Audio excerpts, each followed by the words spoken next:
যাতে আগামী 2 তারিখের জনসমাগমের মাধ্যমে সাফল্যমণ্ডিত করা সম্ভব হয়। সময়ের আলোচিত রাজনীতিবিদ আল্লামা মামুনুল হক কচুয়ার মাঠে আগমন করার আরেকটি গুরুত্বপূর্ণ উদ্দেশ্য হচ্ছে বাংলাদেশ খেলাফত মজলিস পুরা বাংলাদেশের 300 আসন থেকে তাদের প্রার্থিতা ঘোষণা করেছেন এবং তারই ধারাবাহিকতায় কচুয়া থেকে বাংলাদেশ খেলাফত মজলিসের পক্ষ থেকে আমাকে প্রার্থিতা ঘোষণা করা হয়েছে এবং তিনি এই কচুয়া থেকেই নির্বাচনী প্রচারণা কার্যক্রম শুরু করতে যাচ্ছেন, যাতে করে কচুয়ার প্রতিটি ভোটারের কাছে বাংলাদেশ খেলাফত মজলিসের এবং রিকশা মার্কার দাওয়াত পৌঁছে দিতে পারেন।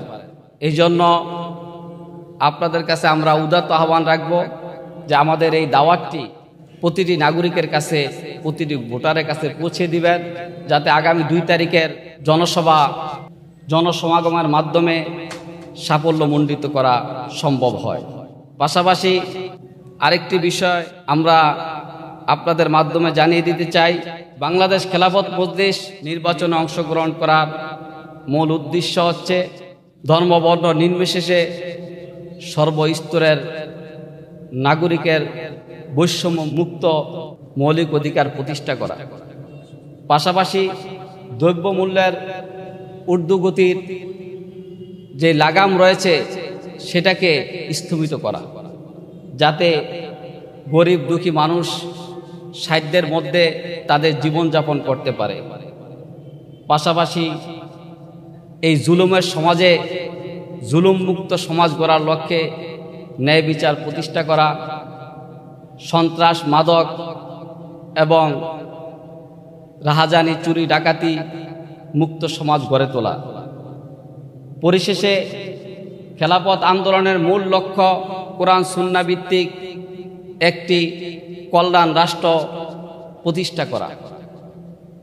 এই দেশের কোনো নাগরিক যেন মৌলিক অধিকার থেকে সর্বপ্রকার দুর্নীতিমুক্ত এবং প্রশিক্ষিত কর্মী গঠন করে সাধারণ জনগণের কল্যাণকে সুনিশ্চিত করা।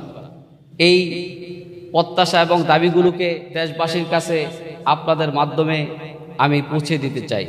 পাশাপাশি বিগত সময়ে বিশেষ করে 13 সালের 5 মে শাপলা গণহত্যার পরে এবং 2021 সালে মোদি বিরোধী আন্দোলনে, পরবর্তীতে জুলাইয়ের আন্দোলন সহ সকল আন্দোলনের শহীদদের রুহের মাগফিরাত কামনা করি।